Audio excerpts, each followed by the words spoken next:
Hi guys, welcome to my channel. Today I'm going to review the KSP wheel spacers. They are going on my 2018 Civic SI HFP package.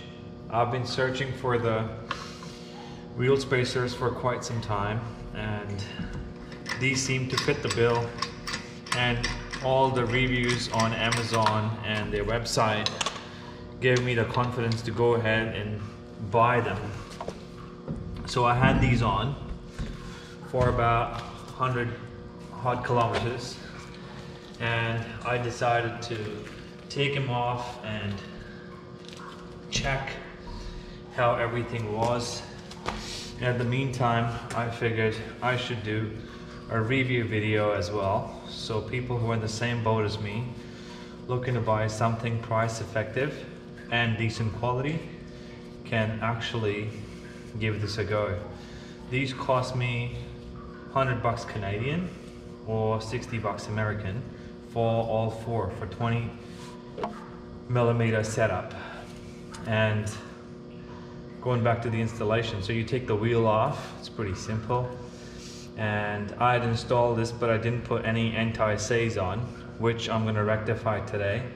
It just seems like Vancouver gets a lot of rain and oddly a few snow days, and there just seems to be rust. So I'm gonna take this off, put some anti-seize on, and just see if the studs here were poking out or got the inside of my wheel or not. A lot of people online mentioned that the wheels needed to be grinded a little bit and they were touching, and lucky for me it wasn't the case. These studs go straight into the cavity of my wheels. I have Honda factory performance wheels which are NK 19 by 8 inch, but their cavity at the back is pretty good and it clears the studs. Hang on a sec, I'll take these nuts off and then grab the wheel, and then I'll show you what it looks like inside. So these wheel spacers, they are made out of 6061 T6 aluminum, which is pretty decent grade. There's two more grades upwards of that, but they're all aircraft grade. If you're going to go for 7,000 range, you're going to be looking at paying pretty penny. These are really good quality steel, and the studs are 10.9 grade, which seems to be industry standard for any alloy made decent wheel spacers. So I'm just cleaning it up. A bit of rain's mucked it all up here. I gave it a wipe before, after scrubbing with a wire brush. So here you go, you can look at the quality of the wheel spacers. Machining is spot on, black anodized on top. Even after running the wheel, nothing came off, no rubbing. Everything sits perfect the way it's supposed to. And the lug nuts seem to be all nice. No distortion, no stretch,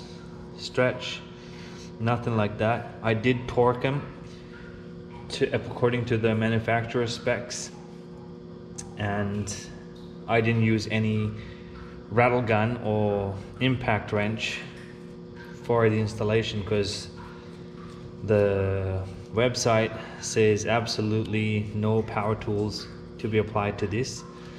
So I followed their instructions, and now I'll show you the wheel. A lot of times people are complaining that this side is being rubbed against the stud, but when I put mine, I still have a lot of space. I've been lucky. In your case, if you're running a stock 18-inch wheel or 17, whatever you're running, you might have to take the nick off here, 5 mils with a grinder, just on the edge. But I've been safe. If you've got the HFP rims, you're laughing.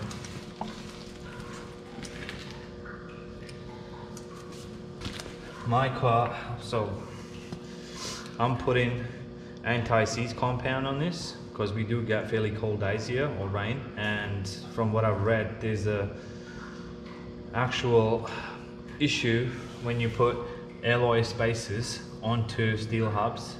It's called galvanizing, apparently. I'm from Australia, so I'm still new to this, getting used to the cold temperatures and all this process. But apparently they get oxidized and they just get stuck to the hub, and then it's a real piece of work to take them off. So the best part for this job that I'm going to do now is just to apply anti-seize. There are a lot of gurus out there that would say no need to put anti-seize on, or no need to put Loctite on, it messes up with the torque specs. I'm running spacers, mate. I'm going to actually put blue Loctite on as well, just to be safe. The last thing I want is just a wheel flying in front of me when I'm giving the car a bit of flogging. So that covers me on both ends. A bit of anti-seize, not letting the spacer stuck onto the hub, and a little bit of blue Loctite just to keep the nuts in place. After I took them off, the wheels were torqued pretty nicely, but I drive pretty hard and I don't really want to take a chance going from home to work, and next thing I know is I'm running on 3 wheels. Not a good feeling. Done that before once in my life and don't really want to go through with it again. So there you go, just smudged it all over, right? And nothing went on the studs. Still give it a wipe just in case there's anything there. Nothing to worry about here. Now slap the spacer on. It sits pretty nice. When you install it, you've got to make sure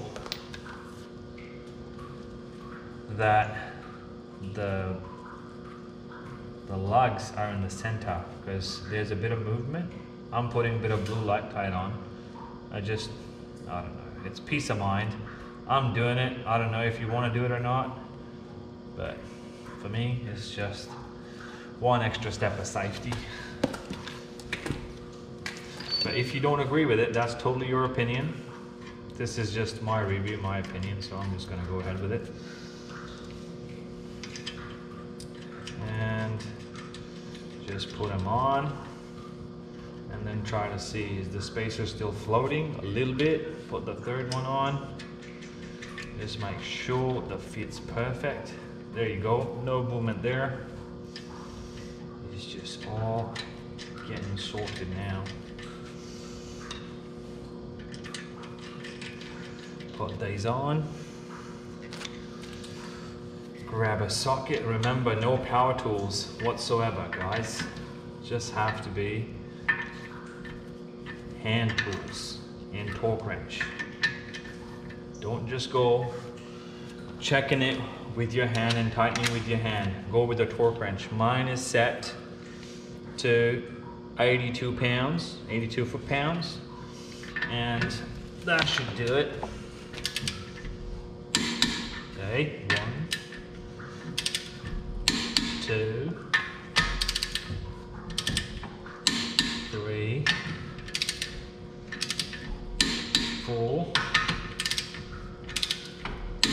5. All 5 done. Let's just double check just for the heck of it. 1, 2, 3, 4, 5. When you do that, make sure you go in the star pattern. That's just the best way to do it. So 1, 2, 3, 4, 5. Just make a star like that. And now we're going to put the wheel back on. Just a little bit of Loctite again, blue Loctite. This one doesn't freeze, it cracks open with the spanner. The red is going to be a real work by heating the wheel and taking it off. So I'm not going to go that route. I just want a little bit of extra protection, and this works for me. So chuck the wheel back on. There we go. See, it's perfect. I've been really happy the way the car looks after I installed these 20mm spacers.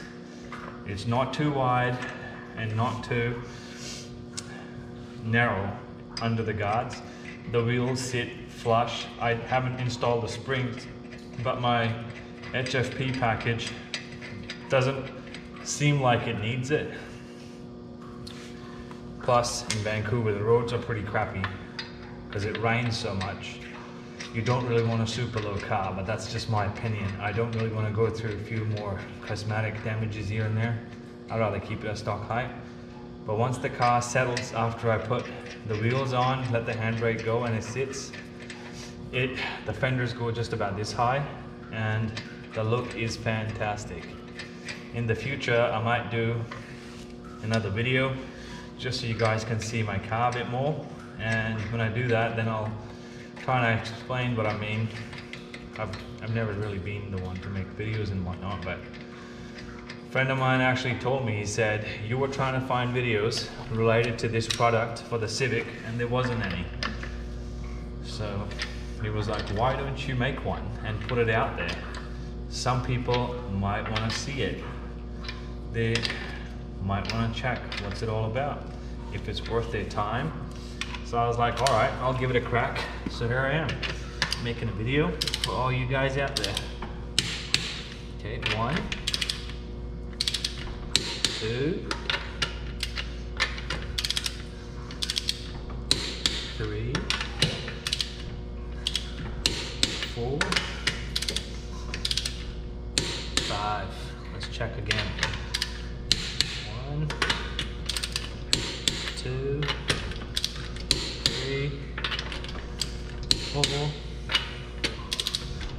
5. Alright guys, this is done. Now we're going to take the stands off.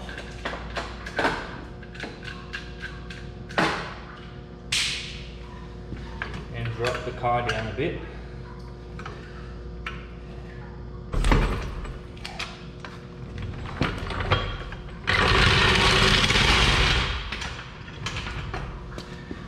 And there you have it. That's how it sits.